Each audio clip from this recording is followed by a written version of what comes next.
Assalamualaikum warahmatullahi wabarakatuh. Selamat pagi Jejemers dimanapun berada dan beraktivitas ya. Kembali program Seller News hadir di ruang dengar Jejemers dan kali ini bersama Nina.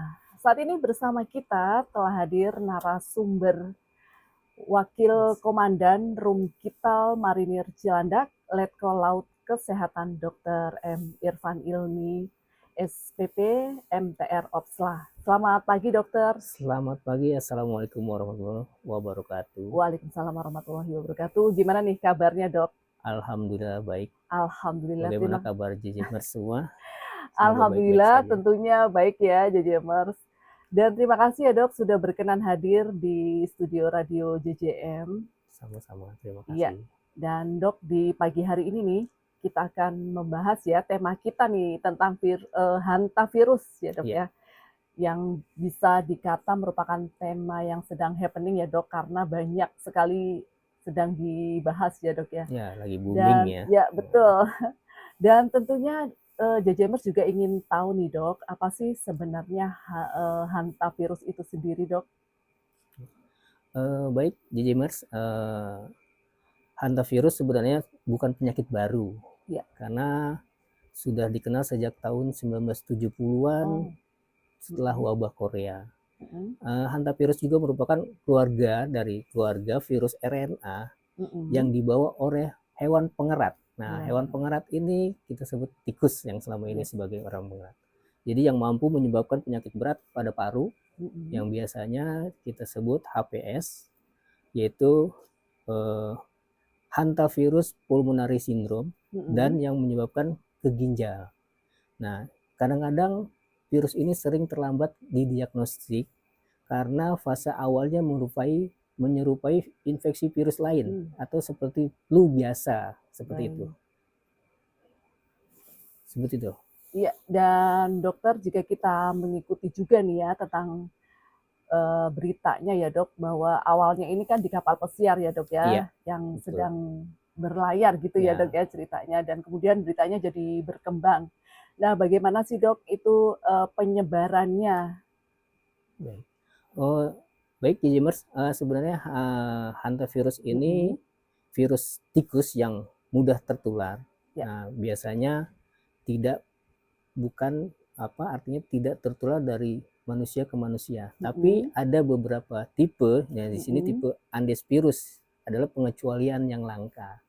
Seperti gejala yang terjadi di kapal pesiar ya. Betul. Kapal pesiar tersebut sebenarnya pasangan ini dia sudah berangkat naik ke MP Hondius di Argentina.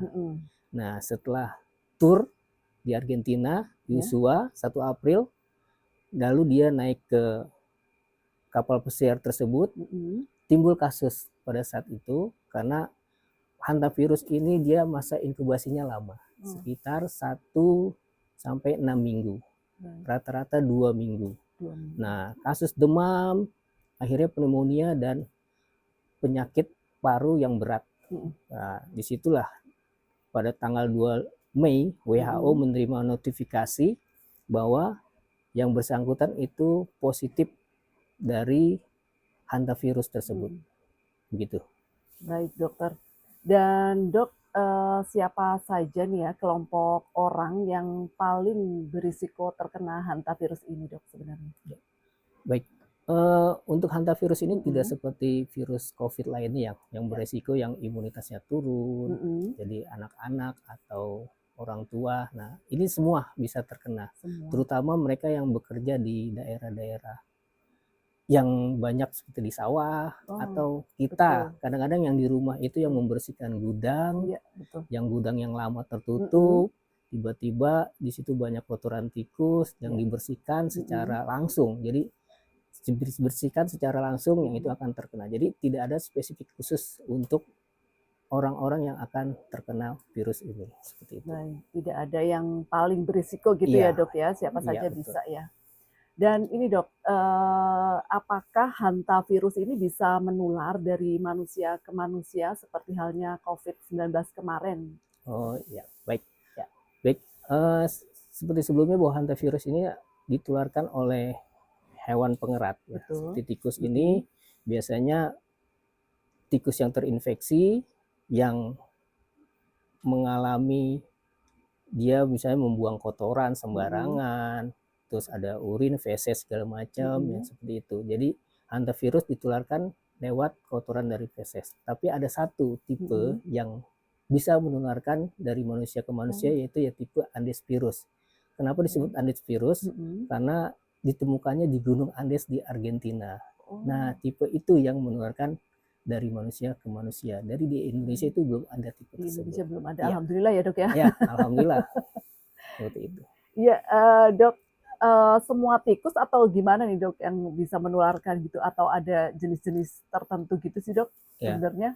Baik, kalau dibilang semua tikus, ya kita nggak tahu ya sebenarnya. Iya. dari literatur itu tikus yang terinfeksi. Tapi kan apakah kita tahu tikus itu terinfeksi atau Nah, tidak? itu dia ya dok ya.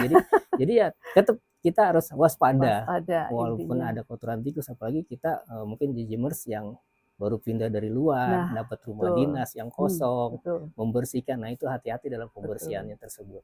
Gitu. Ya. Baik dok. Dan dok, kalau gejala awalnya nih yang biasa muncul pada orang yang bisa dikatakan terinfeksi hantavirus itu gimana nih dok? Baik, terima kasih. Ya. Jejemers, harus kita ingatkan lagi bahwa hantavirus ini sebenarnya virus seperti flu biasa.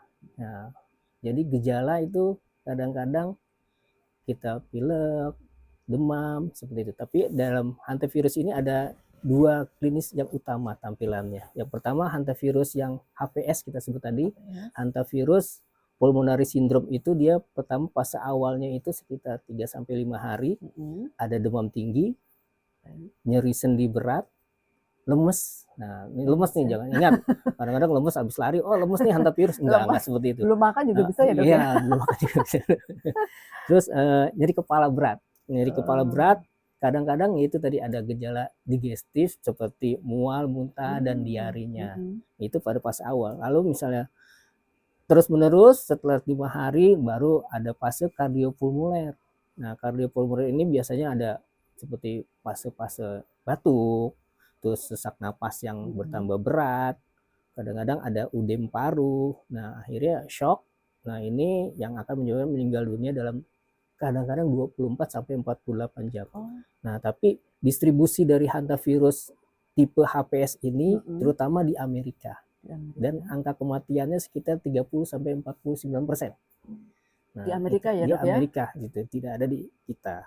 Nah, itu di Amerika, di Gunung Andes, nah seperti itu kan penularannya seperti itu. Yang kedua tipe yang hemorrhagic fever with renal syndrome. Nah, ini yang ada di Indonesia biasanya gitu. Fase awalnya dia biasanya 3-7 hari, sama demam mendadak, nyeri kepala yang hebat, kadang-kadang pegel-pegel nih.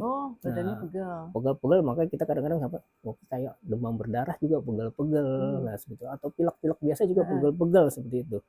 Yang akhirnya nyeri perut juga. Nah, ini yang menyebabkan darah tinggi. Jadi pada fase ini bisa menyebabkan hipertensi, perdarahan, dan kadang-kadang tidak bisa urinnya kita kencingnya sedikit.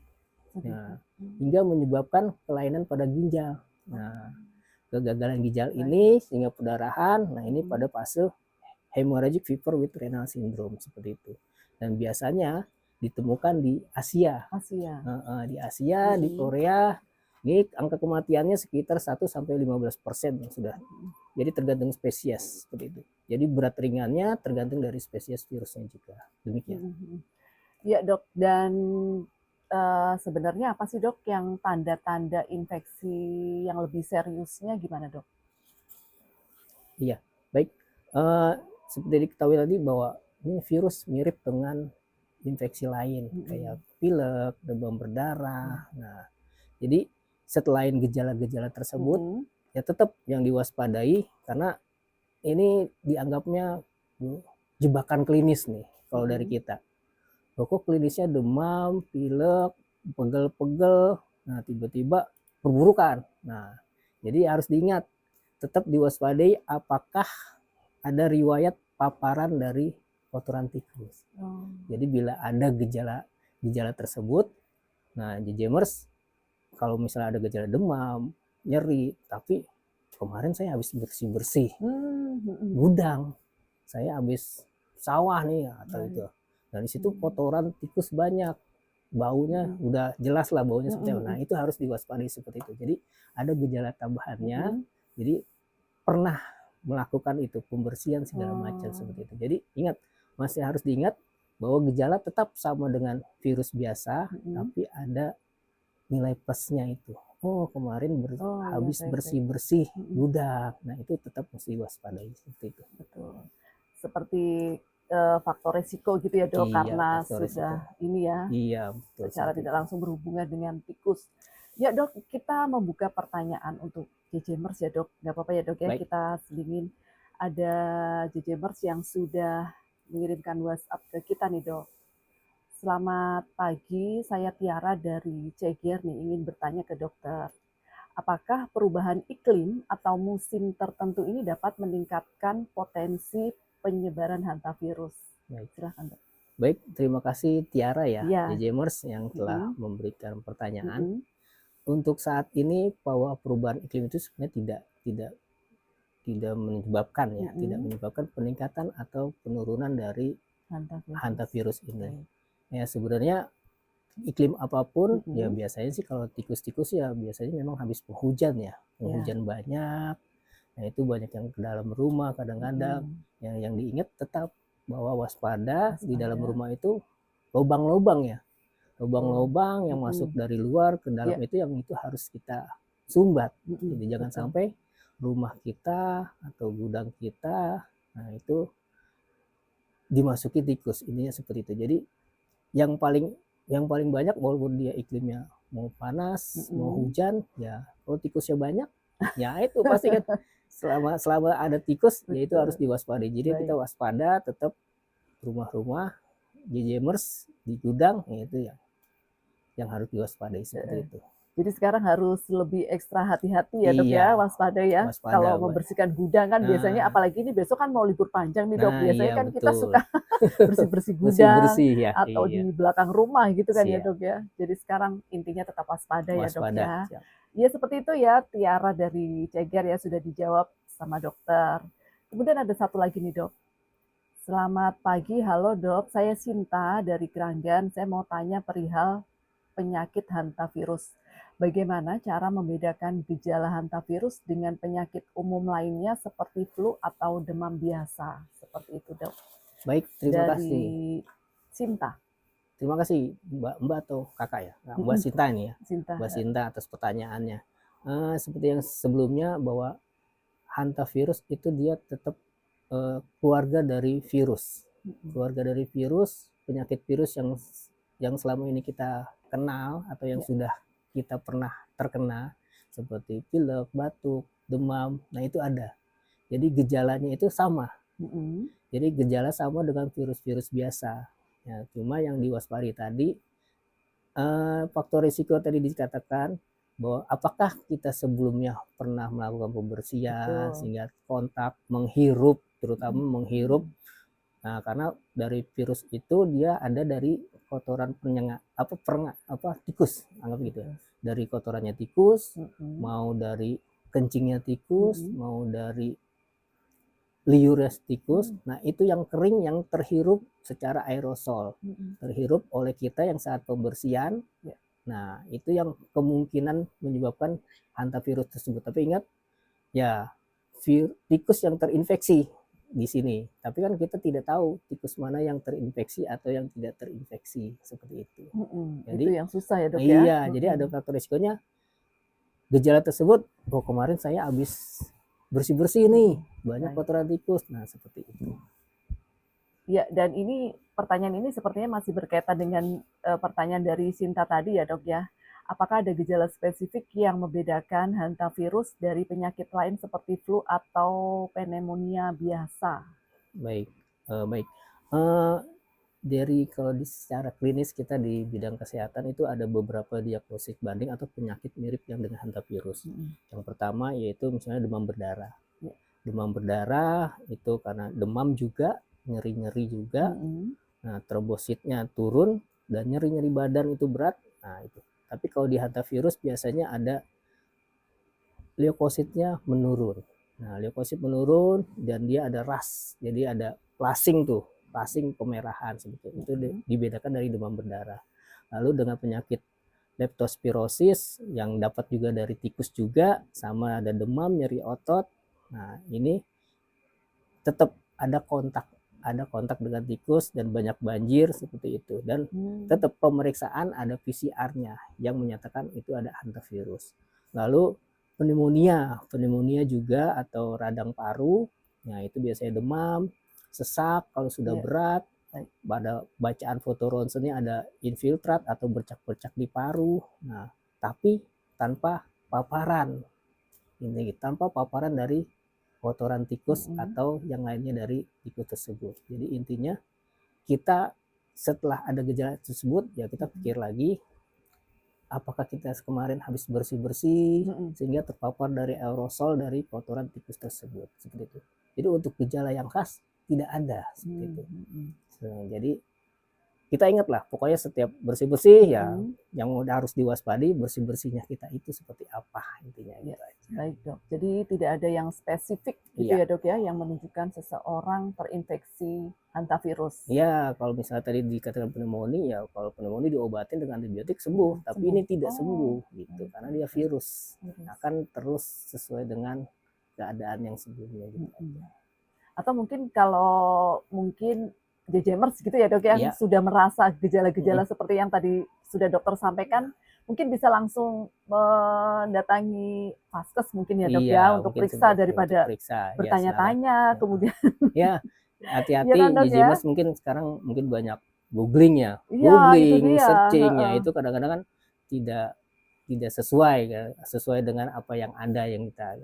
Jadi walaupun ada demam, pilek, nyeri-nyeri badan ya silakan ke fasilitas kesehatan terdekat di rumahnya seperti itu PPK 1. Daripada nanti malah timbul iya mikir-mikir yang macam-macam ya. Harus googling ini bukan, ini lihat lagi bukan, nanya di apa sekarang AI ya.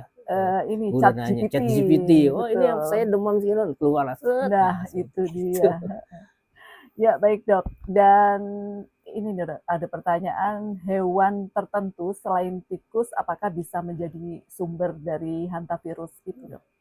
Baik, terima kasih atas pertanyaannya. Untuk sementara literatur ya hanya dilakukan oleh tikus. Nah, tapi tidak memungkinkan ya, tidak kemungkinan hewan-hewan lain juga ada. Seperti dulu kan ada COVID dengan kelelawar segala macam ya, harus tetap kita waspadai seperti itu. Jadi kita kembali lagi ke kita sendiri, kebersihan lingkungan rumah juga yang harus kita jaga, apalagi sekarang musim penghujan. Tadi berhubung musim hujan pasti ada tikus, ada hewan-hewan lain yang masuk ke rumah yang siap-siap kalau dibuka langsung nyerbu ke rumah seperti itu ya itu. Jadi untuk sementara di literatur sampai saat ini ya hewan pada saat pasien hantavirus ini masih dengan hewan pengerat tikus tersebut. Masih hanya tikus ya mungkin dok nanti ya tikus yang menggigiti hewan apa sebenarnya mungkin bisa kayak kemarin COVID juga kan seperti itu akhirnya menyebar hewan apapun ya tetap diwaspadai. Flu burung dulu ada juga dari burung ya seperti itu. Baik dokter, dok kita akan jeda sejenak ya dok, nanti akan kita lanjutkan kembali. Baik. Dan bagi Jejemers yang mungkin tidak dapat mendengarkan siaran langsung kita di 107,7 FM, Jejemers juga bisa melihat di kanal YouTube kita di JJM Radio dan juga tentunya jangan lupa like, subscribe dan juga tekan loncengnya agar pastinya Jejemers tidak ketinggalan video-video terbaru dari kami. Iya. Dan kita akan jeda sejenak sebelum kita lanjutkan kembali.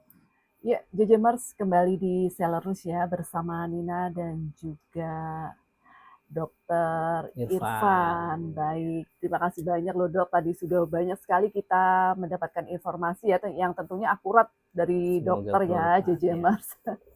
Ya dok, dan tadi kan sudah banyak sekali pertanyaan yang Nina ajukan termasuk juga dari Jejemers ya dok. Dan mungkin Jejemers juga ingin tahu nih dok, bagaimana sih penyebaran hantavirus itu sendiri di Indonesia ya dok? Karena selama ini kan kita dengarnya, kita baca masih yang berita dari kapal pesiar itu ya dok ya. Baik, Jejemers yang berbahagia, semoga kita semua diberikan kesehatan oleh Allah Subhanahu Wa Taala. Untuk hantavirus di Indonesia memang sebenarnya sudah ada. Sudah ada, baik. Cuma klinisnya masih belum jelas. Nah, seperti itu.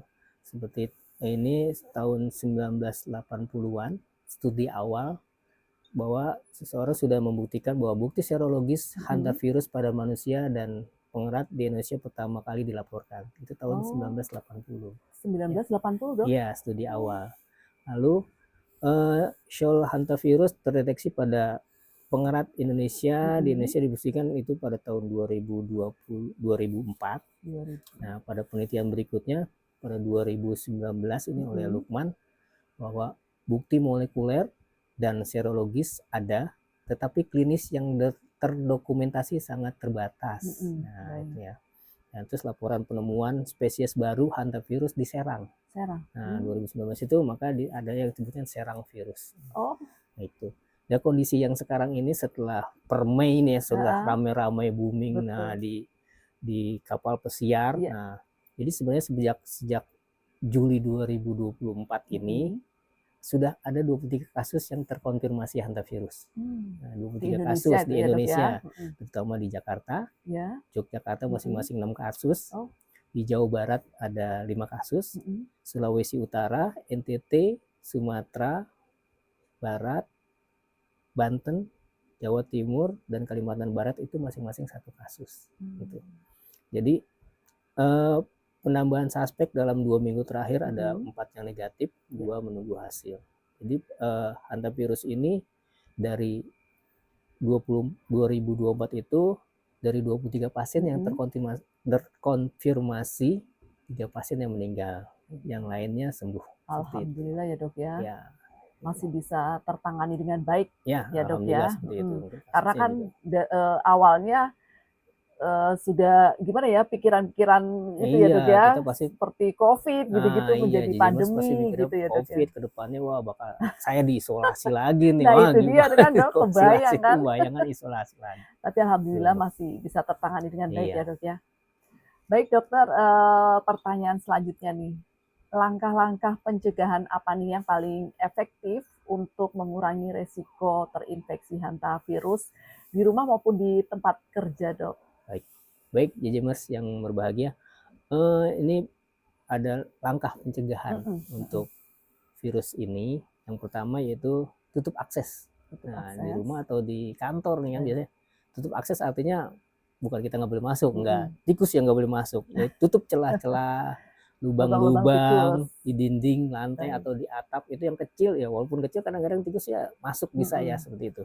Lalu simpan makanan yang mau kita simpan itu dalam wadah tertutup. Karena biasanya kan ya tikus itu ada bau-bau segala macam pasti dia akan datang gitu. Terus yang jangan lupa kelola sampah ini. Sampah yang setiap hari ya, setiap hari sampah rumah tangga, sampah kita makan, nah itu jangan biarkan sampai menumpuk. Nah itu yang mesti tetap waspada. Lalu perbaiki saluran air atau atap-atap yang bocor. Nah yang kedua, selain tutup akses tadi, kendalikan. Nah kendalikan tikusnya. Ya itu kita harus kendalikan tikusnya, jangan sampai tikus yang mengendalikan kita katanya. Nah itu gunakan perangkap kalau kita mau, gunakan perangkap tikus yang sesuai gitu kan, mau dengan lem atau apa seperti itu. Terus hindari kontak langsung dengan tikus mati atau tikus hidup. Nah terutama tikus mati karena kan sekretnya itu di tikus mati pasti ada kotorannya segala macam. Nah itu mesti dihindari. Lalu bersihkan sarang perlindungan. Kalau kita mau bersih-bersih, ya kita harus pakai APD nih, jangan lupa.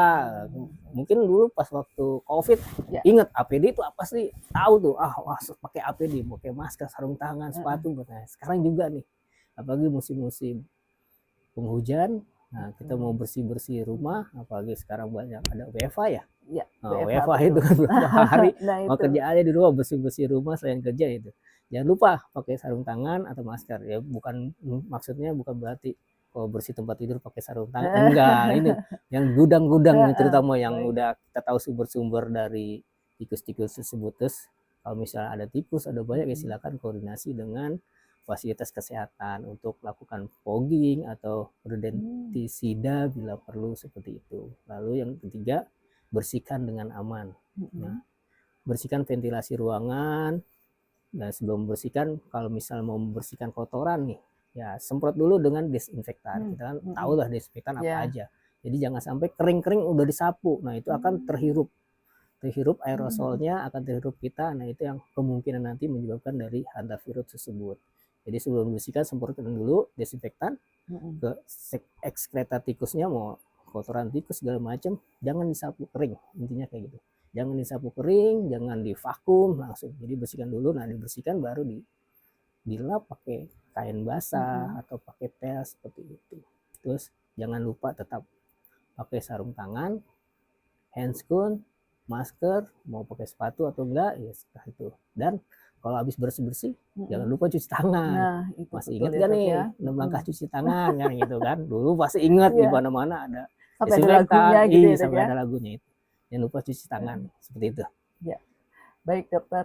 Dan dokter, pertanyaan berikutnya nih, apa ada edukasi khusus nih yang harus diberikan ya kepada masyarakat yang terutama rawan hantavirus ini, di daerah rawan hantavirus Baik. seperti itu, Dok? Ya, mungkin untuk hal-hal tersebut ya seperti tadi, langkah-langkahnya sama pencegahannya. Yang penting kita harus bersih-bersih intinya. Tetap lingkungan kita yang tadi dikatakan rawan, banyak tikus, ya silahkan bersih-bersih atau mungkin melaporkan ke dinas kesehatan terdekat untuk melakukan apa tadi rodentisidanya atau untuk fogging segala macam. Nah itu apalagi udah mulai penghujan, ya fogging biasanya sudah mulai. Biasanya dulu ya fogging mau hujan, ada jangan nunggu ada pasien dulu gitu, nunggu ada pasien baru penghujan, enggak seperti itu.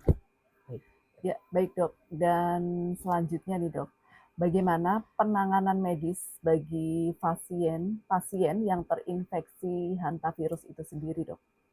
Baik, untuk penanganan medis seperti diketahui bahwa dari literatur belum ada obat-obatan khusus untuk hantavirus ini. Jadi saat ini penanganan itu berdasarkan simptomatik. Nah, mungkin nanti ke depannya ada kayak dulu kan kita kan COVID belum ada obatnya, tapi nanti saat ini belum ada pengobatan untuk yang khusus untuk hantavirus. Jadi yang saat ini ditangani ya kalau ada demam dikasih demam, kalau ada nyeri dikasih obat nyeri, seperti itu. Jadi tetap aja untuk kita sebagai tenaga kesehatan tetap waspada nih. Kalau saya atau perawat-perawat di rumah sakit atau di klinik juga nih kan, ya kalau ada pasien demam ya tetap ditanyakan. Sekarang udah musim nih, udah tanyakan. Kalau dulu kan COVID apa kita menanyakan dari luar negeri atau enggak kan gitu. Betul. Ya mungkin sekarang tanya kemarin habis bersih-bersih gak? Ya itu tetap harus dicurigai, tetap harus ditanyakan, screeningnya seperti itu. Jadi boleh dikatakan lagi saat ini masih belum ada pengobatan yang khusus untuk penanganan hantavirus ini seperti itu. Baik. Jadi belum ada obat ataupun vaksin ya dok ya? Iya, yang vaksin untuk juga belum ada. hantavirus ya. Iya. Hanya mungkin jika JJMers sudah merasa nih seperti yang tadi dokter sampaikan ya, kemudian bisa ke vaskes terdekat dan dari rumah sakit juga pastinya akan mengkonfirmasi ya dok, apakah tetap menganamnesis, sudah screening, apakah ini dari apakah habis bertemu dengan tikus. Ya jangan temenan ya. Ya, dan dok, pertanyaan terakhir nih dok, apa saja komplikasi serius yang harus diwaspadai selama perawatan nih dok? Ya, baik, terima kasih. Nah, seperti tadi bahwa dari hantavirus ini ada 2 macam ya, yang ke arah paru dan ke ginjal. Yang ke paru ya biasanya ada sesak berat, sampai ada kerusakan dari paru berat atau kita sebut ARDS. Nah, seperti itu. Itu yang paling berat yang menyebabkan kematian. Lalu yang kedua tuh yang ke arah ginjal. Nah, itu yang diwaspadai, kerusakan ginjal sama perdarahan. Nah, makanya sebelum terjadi tersebut ya harus tetap melakukan pengobatan, jangan sampai membiarkan biasanya kan kita pilek biasa dengan obat di warung beli atau minum vitamin sembuh. Nah, tapi ini udah 3-4 hari nggak sembuh-sembuh ya silahkan ke vaskes yang terdekat. Seperti itu. Terus juga ada beberapa katanya ada mitos-mitos ya, ada mitos-mitos yang ada tikus di rumah pasti ada hantavirus. Nah, enggak semua seperti itu, karena yang terkait dengan virus ini ya memang sih tikus yang resiko ya, Mm-mm. tikus yang resiko yang Baik. terinfeksi seperti itu. Jadi nggak semua Nggak semua tikus, tikus ya dok ya. mungkin ada tikus penelitian yang putih-putih itu memang wah ini karena udah tikus nih, mungkin Mm-mm. hantavirus, enggak juga seperti itu. Memang resiko sih tetap ada, Mm-mm. tetap harus waspada seperti Betul. itu. Kayak gitu. Iya, baik dokter. Dan dok, kira-kira ada pesan atau apa yang ingin disampaikan kepada JJ-Mers nih dok? Baik, baik JJ-Mers yang berbahagia, sehat selalu. Untuk pesan dari kami di sini ya tetap waspada Baik. bila kita sudah ada keluhan-keluhan, tapi yang terutama itu harus melakukan pembersihan lingkungan. Ya memang kalau pembersihan lingkungan ya agak berat, kadang-kadang berat. Nah, apalagi di dalam rumah Iya. sendiri ya diwaspadai untuk tidak ada tikus di rumah seperti itu.